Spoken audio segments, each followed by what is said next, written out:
Autour de la table, donc, Erwan Tizon. Salut Erwan, Bonjour. Directeur des études de l'Institut Sapiens. Nicolas Marquez. Salut Nicolas, Directeur général de l'Institut Molinari. C'est toi, Erwan, je crois la toute première fois où on avait commencé à débattre ensemble, qui m'avait parlé de la grande misère des think tanks. Tout à fait. En France. Je sais plus, tu me donnais des chiffres de budget comparés entre, par exemple, la France et l'Allemagne. Tu as encore ça en tête? Le budget moyen en France, bon après il y a 180 think tanks, donc tous ne se valent pas, tous ne sont pas de l'excellence de l'Institut Molinari ou de l'Institut Sapiens. C'est toi qui l'as dit. mais il faut savoir qu'en France, donc, le budget moyen d'un think tank, c'est 300 000 €. On est à peu près à 30 millions d'euros en Allemagne, on est à peu près à 30 millions d'euros en Angleterre et on est à 300 millions d'euros aux États-Unis. Pourquoi ? Parce qu'en fait, en Allemagne, en Allemagne déjà, c'est les syndicats qui font beaucoup appel aux think tanks, le Mittelstand qui fait beaucoup appel aux think tanks. Et en Angleterre, tu as beaucoup comme aux États-Unis d'ailleurs, tu as ce côté un peu plus philanthropique où c'est normal quand certaines fortunes arrosent des think tanks, des fois qui ne sont pas de leur obédience. Moi, j'ai rencontré des mecs qui disaient, moi, je finance un think tank avec lequel je ne suis pas du tout d'accord avec lui pour savoir où j'habite en fait. Et tout ce qu'il dit, moi, je suis en polarité négative avec tout ce qu'il dit. Et en France, on n'a pas du tout ça. Et donc, du coup, parce qu'en France, déjà, le terme n'est pas. Peut-être qu'il faudrait qu'on trouve nous aussi un terme plus marketing. Mais en France, quand tu parles de think tank, tu dois. Maintenant, les gens comprennent un petit peu, mais tu dois te dire non, on n'est pas un cabinet de lobbying, non, on n'est pas un cabinet de conseil, on est un peu tout ça, mais on est plus que ça, quoi. Et le truc, c'est que déjà, tu as une parole qui n'est pas forcément respectée de la part des think tanks parce que quand on fait une étude, tu as toujours un politique qui dit oui, mais moi, sur mon marché, on m'a dit que. Donc, du coup, forcément, ça vaut rien. Vos 30 pages de modèle économétrique ne valent rien. Ce que tu n'as pas forcément ailleurs. Donc, c'est une crédibilité qui commence à se construire. Moi, ça fait 8 ans que je suis dans ce secteur-là. Je dois dire qu'entre 8 ans et maintenant, il y a quand même beaucoup d'efforts qui sont faits.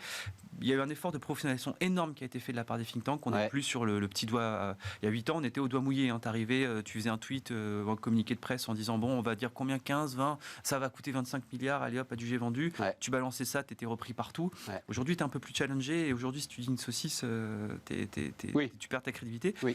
Mais il y a encore cette culture, notamment dans le financement, qui doit être faite. Il y a le côté philanthropique qui manque un peu. Nicolas, il y a une culture du financement qui manque, mais ce qu'on voit, c'est effectivement il y a un gros apport des think tanks au débat d'idées. Parce qu'un des gros problèmes de la France, c'est que historiquement, le débat d'idées, il était fait au sein de l'administration. C'était le plan pendant des décennies qui réfléchissait et qui construisait l'idée avec les syndicats, avec les partenaires sociaux. Et il y avait une vraie réflexion. Le débat d'idées, il était aussi fait dans les assemblées. Et en fait, tout ça, ça a disparu. Le plan est l'ombre de lui-même. Le débat d'idées dans les assemblées, il est très court terme. C'est le gouvernement qui fait l'agenda. Il n'y a plus de construction d'idées, de co-construction d'idées dans les syndicats, de moins en moins. Il n'y en a plus du tout dans les partis politiques. Il n'y en a plus dans les partis. Et finalement, les seuls acteurs qui règlent le débat, c'est France Stratégie. Malgré, ils ont une certaine indépendance, mais ils sont dépendants de la commande publique. C'est l'INSEE. Donc c'est des gros compresseurs. Dans la fonction publique, il y a beaucoup de gens sachants qui n'ont pas le droit de parler. C'est incroyable. Vous avez des très très hauts fonctionnaires qui ont des avis passionnants, qui sont des puits de richesse, de finesse. Ils n'ont pas le droit de parler, puisqu'ils ne sont pas ministres. Tu le vois en ce moment avec la commission d'enquête sur le nucléaire. Oui. Oui. Où tu vois sortir des gars que tu ne connais pas, qui disent des trucs, mais passionnants. Mais ça, c'est vrai dans tous les domaines. Vous travaillez retraite, qui est une chose qu'on analyse beaucoup en ce moment. Vous avez des dizaines et des dizaines de chassants qui tirent la sonnette d'alarme depuis 10-20 ans. Et ça, c'est parce que quand on a une pensée prospective qui est trop axée publique et pas indépendante, pas assez de think tank, mais finalement, on a des idées qui tourneront. Est-ce que c'est pas aussi une espèce de... Enfin, c'est très lié à la Ve République, c'est-à-dire le pouvoir sait, le président de la République sait, une sorte de pensée immanente. Je pense que ça s'est accéléré dans les dernières années. Vous prenez par exemple le créateur de la Ve République, De Gaulle, il n'avait pas d'idée préconçue sur l'économie, et il laissait ça aux économistes. Et en l'occurrence, il s'est bien entouré avec des RUF, et il les laissait travailler. Aujourd'hui, on a un politique qui est dans le Twitter, dans l'échéance à 2 semaines, et donc il n'y a plus aucun travail de fond, hormis les think tanks, et hormis les institutions publiques, où il y a une vision long terme, mais ils sont freinés. On a vu dans les dernières années quelques remises en ordre de grandes institutions publiques, parce qu'elles n'avaient pas été exactement dans la ligne du parti. Auparavant, ça n'existait pas. Oui, mais on ne peut pas dire ça de l'INSEE, Nicolas. Non, l'INSEE, il est sans doute la plus protégée. Parce que l'INSEE a cette masse critique incroyable. À l'INSEE, finalement, vous pouvez clair au pouvoir sur un sujet, mais de toute façon, vous êtes clé. Vous êtes protégé notamment par le système européen de statistiques. On a besoin de quelqu'un pour alimenter le système européen de statistiques. Il y a d'autres institutions, par exemple le Conseil d'orientation des retraites, ils sont monosujets, ils sont dans la ligne partie. Ils ne peuvent pas sortir. Ils ont moins d'indépendance. Ouais, et puis surtout, ils font un job. Enfin bon, mais on en reparlera. D'ailleurs, l'INSEE en ce moment. Sur le côté politique, c'est un sujet d'économie politique de plus long terme, mais je pense que Nicolas, c'est pareil. La plupart des politiques que j'ai pu rencontrer dans ma jeune carrière, j'ai eu 3 types de réponses. J'ai eu celui qui me disait non mais ça je sais, avant même que tu aies commencé l'explication. Donc toi, tu viens avec ton expert santé, ton expert industrie, ton expert énergie, ton expert machin, à sa demande. Hein. Tu réunis 4 top experts autour de la table en 10 minutes, il te dit non mais je sais, j'ai compris et je vais vous expliquer comment ça fonctionne. Tu as celui qui te dit, quand tu lui proposes des choses un petit peu nouvelles, qui te dit non mais ça les Français sont pas mûrs. Donc ça, c'est celui qui prend les gens. Tu as celui qui te prend pour un con, tu as celui qui prend les autres pour des veaux. Et puis, tu as celui qui fait mine de comprendre et qui te dit effectivement, mais moi, je peux pas parce que, vous comprenez, moi, je vise la place de suppléant au Conseil général de là. Donc, il faut que j'ai une note spécifiquement sur ce qui se passe dans le pays de Côte d'Or par rapport à telle et telle industrie. Oui, mais tu es aussi à la Commission des finances de l'Assemblée nationale et là, tu vas porter un projet. Ce serait pas mal que tu le portes aussi. Et donc, du coup, ça pose aussi le problème du politique qui n'a plus le temps, qui n'a plus les moyens de se former ou qui vit dans un autre monde cognitif. Et c'est pour ça que moi je pense qu'on parle de réforme institutionnelle. Je pense que les économistes doivent s'y intéresser aussi à cette réforme institutionnelle parce que notre parole est directement liée à ça. Quand tu vois que les députés aujourd'hui n'ont pas les moyens d'avoir un vrai cabinet comme tu peux l'avoir dans d'autres pays, dans d'autres républiques parlementaires avec des experts, etc., ça pose quelques soucis. On peut faire une réforme en se disant, nous c'est une proposition qu'on avait, on coupe à 300, 350 députés, par contre tu leur donnes de quoi recruter un cabinet de 10 personnes. Et dans le cabinet, tu as un expert scientifique, tu as un économiste, tu as un juriste, tu as un spécialiste des énergies, spécialiste du droit européen, et à côté de ça, tu adosses, tu mets je sais pas, 200... Système américain. Voilà, tu mets 200, 300, 400, 500 millions d'euros par an, justement, pour aider des think tanks, pour assurer leur indépendance aussi. Tu mets France Stratégie, INSEE dans la boucle et tu fais une espèce de gros consortium qui fait des évaluations ex ante, ex post de toutes les réformes. Et aucune réforme ne peut être votée sans ces évaluations-là. On avait déjà parlé, ça, Nicolas, parce que je me souviens que toi, grand pourfendeur de la dépense publique, tu avais dit ça, c'est de la dépense publique utile. Voilà. C'est de l'investissement, parce qu'investir dans un bon débat public, c'est clé. Bon, les gars. Faut pas nous lancer là-dessus, Stéphane. On a trop à dire. Moi, je voulais juste votre sentiment. Alors, attention pour bien. Le sujet n'est pas la faute à qui, la fermeture de Fessenheim, machin. Je crois que là-dessus, tout a été dit. Il y a une commission d'enquête au Sénat. Il y a des experts qui parlent, machin. Moi, c'est plus la réaction. Alors, et c'est toujours la grande difficulté d'ailleurs, est-ce que c'est la réaction des Français? J'en sais rien.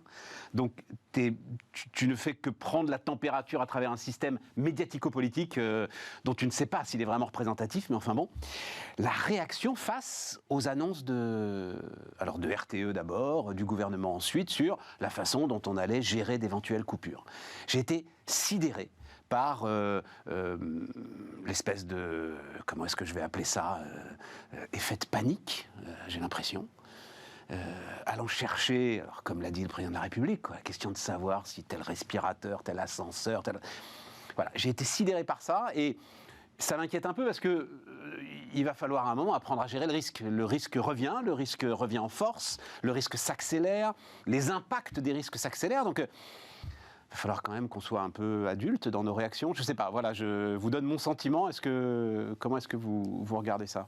Déjà, il y a eu pas mal d'amateurisme. Le truc, c'est qu'on est dans un environnement aujourd'hui, on revient sur le biais qu'on disait avant, tout se fait de manière instantanée, on est tous à la recherche de la petite phrase, que ce soit les médias ou les influenceurs sur les réseaux sociaux, quel que soit leur agenda politique. Et du coup, quand tu entends quelqu'un qui te dit, effectivement, ceux qui ont des respirateurs sont peut-être pas forcément... ça devient, je ne sais pas si tu te balades sur YouTube ou sur des réseaux sociaux, ça devient tout de suite, le gouvernement veut euthanasier les machins. Mais non, mais on rigole, mais parce que c'est absurde. Mais quand tu regardes les viralités de ces vidéos-là, nous on avait bossé chez Sapiens justement sur le côté les réseaux sociaux démocratiques.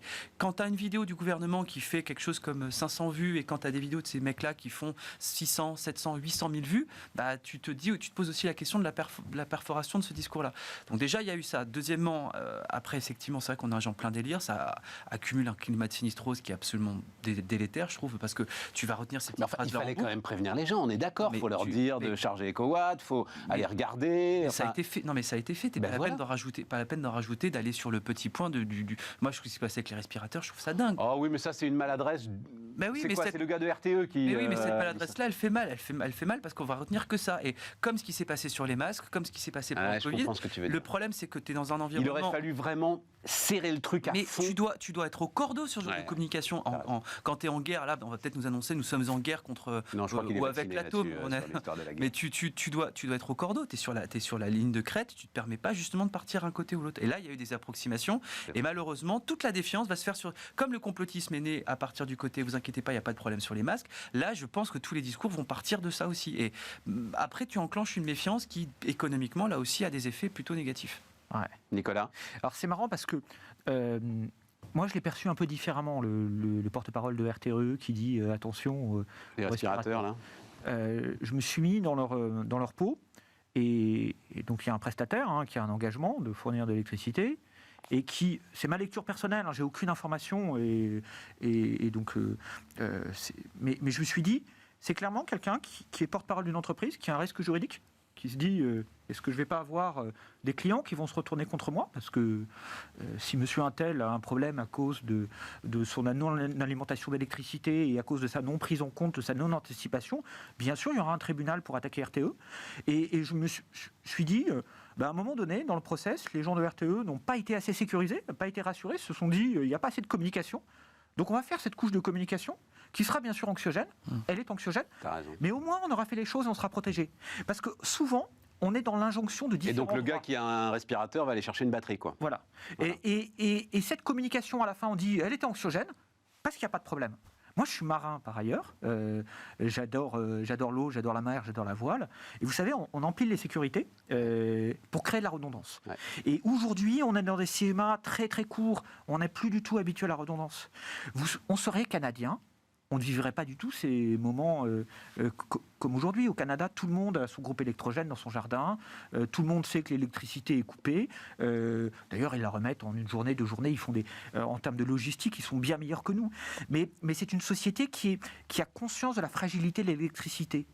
Nous, on a construit tout avec un approvisionnement électrique qui était comme... Mais parce que, Nicolas, c'est une société qui est canadienne comme américaine, confrontée au choc et à la violence de la nature. Exactement. Depuis des siècles. Exactement. Et donc elle sait que l'État ne peut pas tout. Voilà. Et nous, il va falloir qu'on l'apprenne. Et donc, voilà. Je ne suis pas gêné parce que ce qu'a dit la personne de RTE. Et j'ai même envie de lui dire bravo. Parce que anticiper, ça permet de prévoir et de diminuer les risques. Pas mal. Good. Avec quoi on repart retraite. Ah oui, parce que alors, réforme des retraites, parlons de...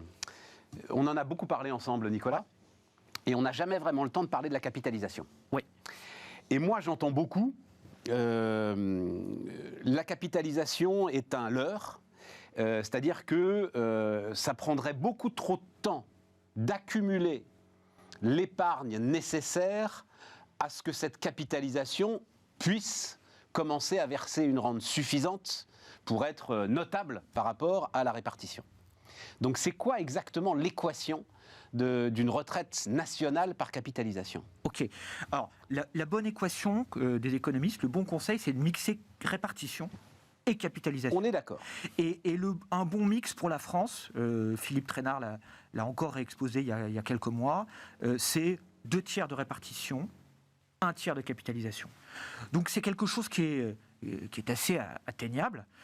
On a déjà des entités en France qui sont bien au-delà. Vous prenez la Banque de France, les retraites sont provisionnées à 100%. C'est d'ailleurs incroyable. À la Banque de France, les retraites ne coûtent rien. Ils consomment les dividendes et les plus-values de leurs fonds. Oui, mais ils ont commencé quand ? Ils ont commencé sous Napoléon. Eh ben voilà. Mais ils se sont renforcés dans les dernières années. Pour arriver à provisionner à 100%. Autre profession... Attends, parce que je veux qu'on ait les ordres de grandeur en tête. Ouais. Quand on dit 2 tiers, 1 tiers, c'est quoi les retraites ? C'est 14% de PIB. 14% du PIB. Et en milliards, ça donne quoi ? 250 ? 330 milliards. Exact. Donc ça veut dire qu'il faut que tu aies quand même la capacité de monter un fonds qui te serve 130 milliards de rendement chaque année. Tout à fait. Si on était le pays moyen de l'OCDE, on aurait un fonds qui aurait 100% du PIB et qui nous servirait à peu près 1 tiers des retraites. Ça, la plupart de nos voisins l'ont fait. Notre assurance vie, elle est à quoi? À 1600, 1700 milliards d'euros d'encours. Exactement, et pas toujours bien investi. Donc, donc il faudrait quand même un rendement de 10% pour l'ensemble de cet encours pour avoir tes 130 milliards, tu vois, Nicolas. Les montants me semblent inatteignables, en fait, aujourd'hui. Tous nos voisins l'ont fait. Oui, la plupart de nos voisins l'ont fait. Mais si je commence aujourd'hui, au bout de combien de temps est-ce que j'arrive à servir ce rendement de 130 milliards? Il faut 40 ans. Il faut 40 ans. Le bon exemple, c'est par exemple ce qu'ont fait nos amis québécois pour leurs fonctionnaires. Ils fonctionnaient en répartition. Et un jour, ils se sont dit que ça allait être un boulet pour les finances publiques. Ils ont commencé à prendre les nouveaux fonctionnaires, à provisionner, à capitaliser leurs cotisations. Bien sûr, il fallait continuer à servir les retraites en répartition des anciens fonctionnaires. Donc, ils ont emprunté. Le choix était très, très gagnant, puisque le rendement sur les marchés financiers est bien supérieur au coût d'emprunt. Et eux, ils ont provisionné à 100% les retraites des fonctionnaires. Alors, on n'a pas besoin du tout de faire ça. Je comprends. Nous, ce qu'il faut faire... Tu m'as donné la réponse. Il faut 40 ans. Il faut 40 ans. Il faut 40 ans. Et deuxième point, je te donne la parole après, Erwan, c'est justement la source de financement. Ouais. C'est-à-dire, si tu fais la capitalisation, d'où vient l'abondement? Eh bien, au début, la bonne logique, dans un pays où il y a déjà beaucoup de prélèvements obligatoires, c'est de dire qu'on va financer ça par de l'endettement. Ah ouais. Et c'est clé, parce que quand l'État s'endette, ou même la CADES, ils s'endettent à 1 ou 2%. Quand ces sommes sont placées, elles rapportent 5 à 6%. Donc, c'est irrationnel de ne pas s'endetter. On a eu un fonds de réserve des retraites à un moment d'ailleurs. On l'a toujours. On l'a toujours. Il rapporte 10% par an. Hein. Ouais. Et il est de combien? Il est de 20 milliards? 50 milliards. Non, désolé. Non, ça c'est préfonds et... Alors, le fonds de réserve des retraites, quand Lionel Jospin a proposé sa mise en place, il avait dit qu'il fera 150 milliards en 2020. Aujourd'hui, le fonds de réserve des retraites, il fait aux alentours de 22 milliards. C'est ça, ouais. Pourquoi? Parce que l'État n'a pas mis d'argent. Mais il faut pas. Mais on est d'accord. Il faut pas qu'il fasse 150 milliards. Il faut qu'il fasse 1500 milliards ou 2000 milliards même en fait. Hein. Oui. Ouais, c'est ça. Et en fait, c'est un vrai drame français. Notre fonds de réserve des retraites, il est 7 fois plus petit que prévu. Et tenez-vous bien, il rapporte de l'argent. Le fonds de réserve des retraites, il finance la CADES. Depuis 2010, il a rapporté 14 milliards. Il aurait dû être 6 fois plus gros. Ça veut dire qu'il aurait dû rapporter près de 80 milliards à nos finances publiques. C'est ça. Si on avait maintenu le rythme Jospin, on serait pas loin des 1000 milliards aujourd'hui, quoi, en fait. On serait pas loin des 150 milliards. Oui, enfin, de 1000 milliards de capi. Et on serait pas loin de 80 milliards de gains. Et ça, c'est clé. Et d'ailleurs, je ne sais pas si vous avez suivi le lapsus de Borne quand elle a présenté la réforme des retraites. Elle a dit, bon voilà, on va reculer l'âge de la retraite, et puis on va mettre de l'ordre dans les régimes spéciaux. Et elle commence par citer le régime spécial de la Banque de France, qui est un tout petit truc. Oui, hein, fou. Il est à l'équilibre. Il est équilibré. Il a rapporté 690 millions de dividendes à l'État l'an passé. Et après seulement, elle parle de la RATP, de la SNCF, et elle ne parle jamais de l'État, qui est le plus gros régime spécial, qui a promis 2700 milliards et qui n'a rien provisionné. Si Elisabeth Borne commence à dire qu'on va rationaliser le régime de la Banque de France, qui n'a pas besoin d'être rationalisé, qui est excédentaire, c'est tout simplement parce qu'elle veut prendre les 15 milliards de réserve. Elle veut piquer le pognon. Pour financer sa réforme. Tout à fait. Et bon, c'est... Non, mais voilà. Voilà des chiffres qui sont clairs. Erwan, tu valides le truc? Nous, alors, non. Vas-y. Je vais être un peu plus optimiste que Nicolas. Moi, j'ai les travaux de Molinari sur la question, parce que nous, on travaille beaucoup aussi sur la capitalisation. Le sujet, si tu veux, moi, je m'offusque de me dire que moi, ma retraite sera 30% de moindre que celle de mes grands-parents et que j'aurai un taux... Est-ce que je rappelle que tu as moins de 30 ans, Erwan? Non, j'ai 31, mais... Ah, ça y est, oui, le temps passe. Mais surtout, j'ai ça, et surtout que moi, je fais partie d'une génération où mon taux d'actualisation est négatif. Ouais. Taux de récupération, pardon. C'est-à-dire qu'en fait, je vais cotiser beaucoup plus dans ma carrière que ce que je vais récupérer. Or, quand je vois que les Hollandais, par exemple, ont un taux de récupération brut de 101,3%, alors que le mien sera environ de 38%, moi, j'ai un petit peu les boules. Et donc, du coup, la capitalisation, ça m'a amené, en fait, à travailler sur la capitalisation. Les ordres de grandeur que tu cites, moi, je suis tout à fait d'accord avec eux. Par contre... moi, c'est ça qui m'intéressait, hein, c'est vraiment les ordres de grandeur. Sur les ordres de grandeur, si tu veux, on a peut-être une opportunité, moi je l'ai écrit 10 fois dans les Échos, ça, mais on a en 2028, à partir de 2028, un petit glissement démographique qui fait qu'on aura moins de retraités tendanciellement, parce que tu as l'augmentation de la réforme Touraine qui monte en puissance, tu as les baby-boomers qui vont mourir. Là, en plus, tu vas avoir un léger recul, donc du coup, tu vas avoir moins de retraités pendant jusqu'en 2040-2042. 2042, ça correspond aussi au pic de la population active française, elle sera le pic du siècle. Et à partir de ça, en fait, tu pourras dégager dégager entre 0,6, 0,8, voire 1% de PIB chaque année, en sanctuarisant le 14 points de PIB. 1% de PIB, ça fait 30 milliards. C'est 25 milliards. 25 milliards. Donc du coup, nous, ce qu'on a calculé, on publie une étude dans les prochains jours là-dessus, on remarque que si jamais ce point de PIB-là, tu le mets de côté et tu peux justement te permettre de constituer un fonds, en 2042, là où tu commences à avoir les pensions de retraite qui diminuent, là où tu as le taux de remplacement qui diminue, là où tu as la population active qui diminue, là où tu tends tendanciellement vers 1 pour 1 en termes de ratio retraité actif, eh ben, tu peux avoir un fonds de 600 milliards. Et donc, du coup, 600 milliards, tu n'as rien fait. Tu n'as pas augmenté l'effort sur le taux pour les ménages, ni pour les entreprises, ni pour les salariés, ni pour les finances publiques. Si jamais tu doubles cet effort-là, justement, par un peu de dépenses publiques, par des diminutions à droite, à gauche, etc., tu peux te permettre de verser un 13e mois à tous les retraités. Grâce justement à ces dividendes-là, et tu as un fonds qui te permet presque à 1000 milliards de financer l'économie française.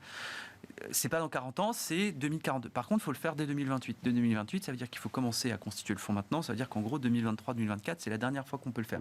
Si jamais on ne fait pas la capitalisation l'année prochaine, on ne pourra plus jamais le mettre en place ce siècle-là. Et le problème, c'est que, ou alors on le fera de manière forcée avec le Oui, FMI, enfin non, mais tu le feras par l'endettement. Non, mais tu le feras par l'endettement, bien sûr. Et tu le feras par un endettement qui sera peut-être, on dira un mot de S&P, mais qui sera peut-être accepté par les agences dans la mesure où là, dans ces cas-là, je te souhaite bon courage pour le faire accepter aux gens, de dire on va augmenter la dette pour filer de l'argent aux banques pour qu'ils fassent un taux de rentabilité à 10%. Tu verras que si le Mélenchon sera encore là dans 10 ans, tu verras que le débat sera explosif à ce moment-là. Moi, je pense que là, il y a une opportunité de le faire. On attention, ne fais pas comme ton homme politique de tout à l'heure, Erwan. On est tous ses propres, la somme de ses propres. Et je crois que sur ce sujet-là, les gens sont très concentrés quand ils écoutent. Tu vois, le sujet des retraites, les gens sont très concentrés quand ils écoutent. Oui, mais sur la CAPI, quand on parle, sur la CAPI, quand on parle, on te dit regardez ce pauvre retraité de 75 ans aux États-Unis qui, au moment de liquider sa retraite, on lui a dit que tout avait été parti, etc. Tu expliques que c'est 2 tiers, 1 tiers. Tu expliques que c'est pas géré par. La grande différence, je crois, dans ce que tu expliques, Nicolas, c'est que c'est pas la caisse de retraite de telle ou telle profession ou de telle ou telle corporation dans tel État. C'est un fonds public à la norvégienne, ton idée. Moi, mon idée, c'est de confier ça aux partenaires sociaux. Bon, les salariés du privé, voilà, il faut le confier à l'Agirc Arrco. Pourquoi ? Parce que ces gens-là savent discuter. De la CGT au MEDEF, ils savent trouver des accords. Et ils trouvent des accords intelligents. Si toutes les retraites étaient gérées comme l'Agirc Arrco, ils ont des points, ils ont des réserves, on n'aurait pas de sujet. Il y a d'autres exemples. La CAVP des pharmaciens, pareil. C'est l'exemple ultime. Ils savent gérer. Bon, donc l'intelligence, elle est au niveau local, elle est au niveau des partenaires sociaux. Non, mais je comprends. Et donc, tu vois, c'est pas... Non, mais moi, je dis pas le contraire. Oui, mais moi, ce que je dis, c'est que c'est un argument de plus pour essayer d'avoir un débat serein là-dessus. Il faut pas attendre 40 ans, c'est qu'il y a une opportunité de le faire rapidement, parce qu'il y a un glissement démographique qu'on n'aura plus du tout après. Et si on ne profite pas de ce glissement démographique-là, on sera effectivement obligé de le faire par l'endettement, par d'autres leviers. Là, c'est gratuit. Là, on a un point de PIB en CAPI tous les ans pendant 14 ans qui est gratuit. On n'a qu'à se pencher pour le saisir.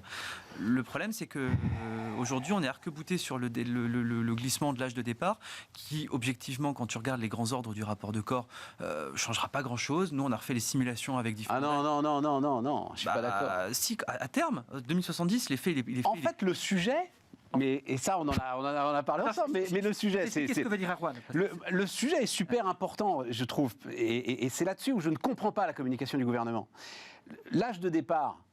Oui, effectivement, c'est marginal sur la CNAV, c'est marginal sur le système de retraite. Sur la productivité, sur l'augmentation du PIB, je suis d'accord. Mais bien sûr, c'est ça qui... Et surtout sur... Non, mais je te parle sur les comptes sociaux.